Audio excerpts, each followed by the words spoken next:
So what happens when you have too much shame, when you are, gosh, afraid of any action you take is going to be the wrong one? Like, I don't know what to do.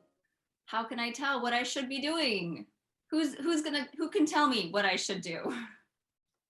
Yeah, that gives me such the resonance of looking for outside permission, right? Where you shut off access to your own voice, or even the ability to ask yourself, right? It shows a diminishment of trust in your own ability, and also that you're allowed to have that degree of autonomy, because shame, like being shamed over time, there's so many different ways that can, I'm not sure if the right word is damage, but it does. It changes the way that you interact with yourself.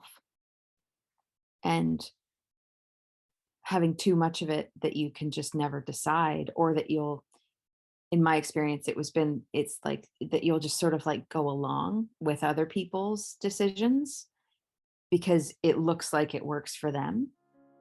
And then it never really feels that great for you because it wasn't your messaging.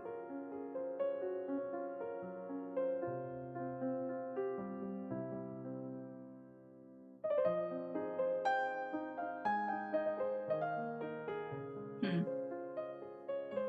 Yeah, absolutely. It's funny. This is bringing to mind an experience I had a few years ago now, where I got involved with oh gosh, I guess it was a coaching system, Mhm. and I thought that I could just go in there and do this weekend training and become a coach, and then I could help people and make lots of money. Mhm. Right? I was like, part of me was very skeptical. I was like, oh, this can't be true. But then I went and I danced and I took the pills, right? I was gonna say you drank the Kool-Aid. Exactly. I drank the Kool-Aid and I was like, yeah, I can do this. And so for about three months afterwards, I was super hyped up. I was like, I was doing it. I was holding workshops and I was doing the following their business plan and doing all the things. And then I crashed. I was like, I'm so exhausted. What's wrong with me? Why Mhm. can't I be this person that I think I should be? Oof. And gosh, I feel like it took me 6 months to come to see that these were unrealistic expectations that I'd placed on myself. I was trying to be somebody that I was not. I was trying to fill a role or fill some shoes that weren't mine. And all of these shoulds were draining my energy and making me really question like who I was and what was important to me.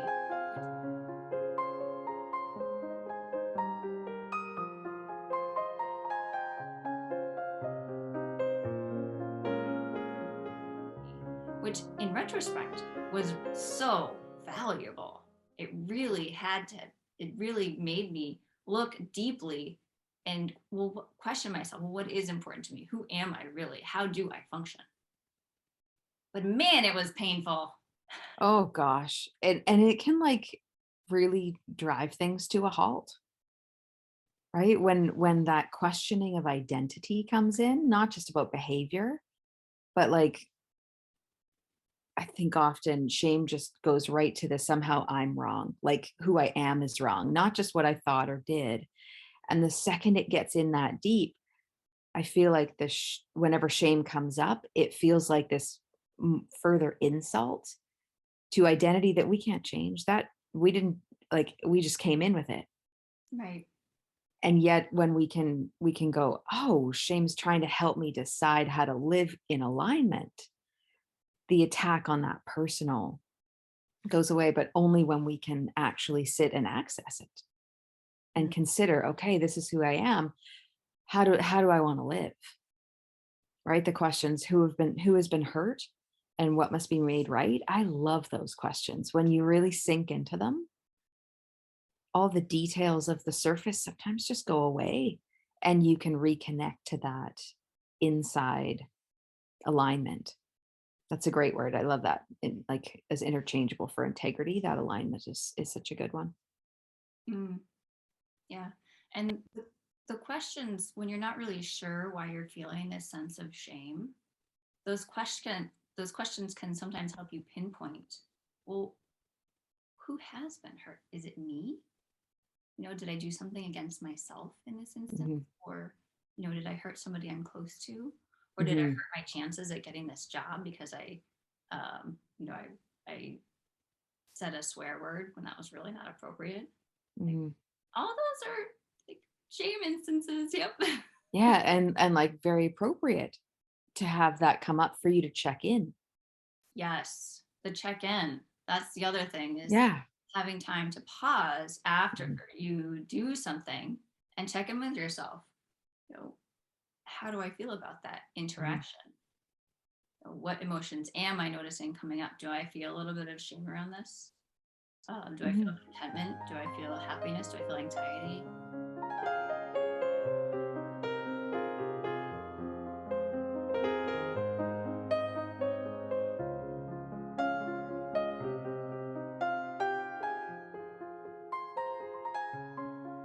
So just taking the time to notice, and actually, um, I have another video which I'll just link to that talks about the importance of naming what you're feeling and the using the amazing, wonderful emotional vocabulary list to help you do Yeah. that. Awesome. So, so let's talk about when you don't listen to your shame at all. What happens then? I know for me, it comes back louder. I'll usually have like a period of ease after I like will say deny it. I'm quite a visual person. And so it, like if I brush past my shame, it'll be like, I'm not going to feel this way. And then I'll keep going. And then later it will be doubled Mm, because I either did the thing that shame was trying to help me not do yeah, because it wasn't in alignment, or I will be confronted with a harm that I did cause somebody else that I can't ignore, that I have to go and, like, whether or not that means to repair whatever happened or to make sure that it doesn't happen again. So shame for me, there'll be a period of like, like, I don't want to say relief, but it kind of is. It's like a respite, and then it doubles for me. interesting. Yeah. Yeah, Of like, hey, you ignored me the first time. I just went back, gathered some oomph, and then now here we go again. I can't believe you're doing this again. Yeah, of like, ooh, oh. And I usually have those sounds that will come up where I'll notice and be like, oh, did I? Oh, I missed it. Oh, and then I'm like, right, okay. Yeah. And yeah, that's my process. Yep. Yeah. Yeah. So, I mean, but at the same time, you're still listening to your shame. Hmm. Yeah. But say, for example, like shame is not something that you're familiar with or something that you're not rewarded for listening to, Mhm. right? And maybe you're just listening to your envy all the time. You're like, I want this, I want that, give me this. Much like a 4-year-old child. I'm having doing things with my 4-year-old right now. It's like, oh my gosh, no, honey, you can't buy everything in the store. No, I'm not going to buy that for you. No, I'm just not. Yeah, just no. It's like, yes, Yeah. not everything. I get that. I totally get that. But there's this shamelessness, and in my daughter, it's really innocent, right? Yeah. She's just like, she wants it. She sees it. She wants it. She's like, will you buy me that? Can I have a ride on this pony? I want to go do this. Let's go to this now. And I'm like, oh, whoa, honey, you got Yeah. to do one fun thing today. That's awesome. And now, Yeah. hey, we've got these other fun things to do that we have to do to make Yeah. our lives work well. Yeah. So this is how it's going to be.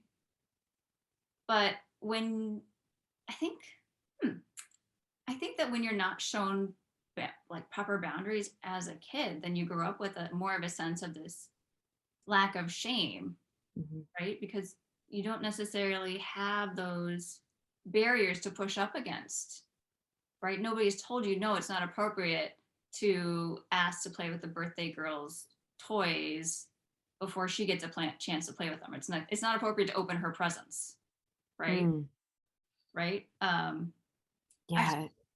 this isn't about me, but once I was at a place where we were using the soaking tubs, and there was a wedding going on next door.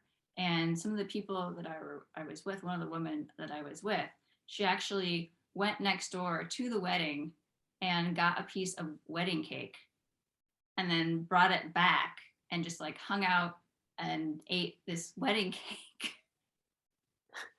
I was like, wow. Yeah, and it's just that example, it's like,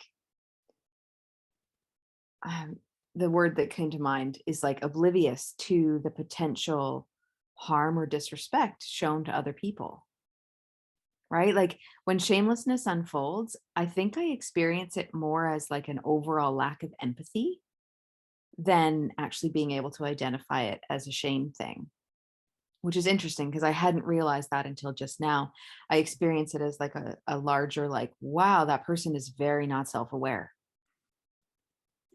I think that that's part of it. I think that also there is a sense of attention seeking. Like, look at me. I couldn't get your attention before by this other thing that I did, so I'm going to do something even more outrageous to get your attention, so that you'll pay attention to me.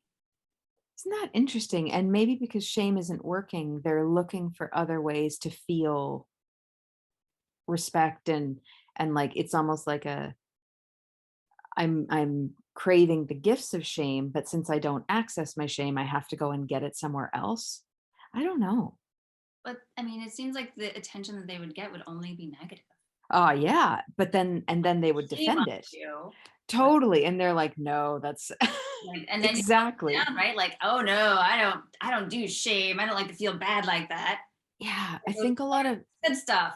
yeah, a lot of people I think resonate, and maybe this is because of the way shame is presented in so many ways, that shame is about like a control over People. yeah, over other people and like somebody telling you what to do and I feel like that's what they're rebelling against versus the hey, this is your inside compass and it helps you live in integrity with who you are. That's a totally different set of messages. And in order to like live in integrity with who you are, that also accounts for your relationships with other people and how you navigate that. So it's like the interpersonal nuance of shame is so important and so under supported in a way. You know, Mm. like that shame helps us navigate along with anger and probably other emotions in different situations. But that complexity of making sure that you're being yourself in an upright manner, and that means that you're not like just out causing harm Right, but to other you're people. paying attention to how your behavior is affecting other people. Yeah. Like that's what Yeah. body language is all about. And you Hmm. can tell that, if you're in a social situation and you tell a joke and people don't laugh, you're like, oh, maybe that wasn't so appropriate. I will Yeah. change my behavior. Totally, of like, oh, exactly. You check in. Totally. Yeah, you check in. I remember first like being introduced to this idea that shame is helpful. That in itself, that statement was like, oh, that takes a long time to get down through all of the old messaging and the um, other people telling you, oh, these are the rules that you should live by, and this is what makes you a good person, and all of those other like outside voices trying to get you to. In many ways, I don't think that they're like intended to be harmful, but like they're just trying to keep you safe. A lot of the early rules that we learn. And then we're just never taught to go back and like update them to make sure that that is integrous within ourselves.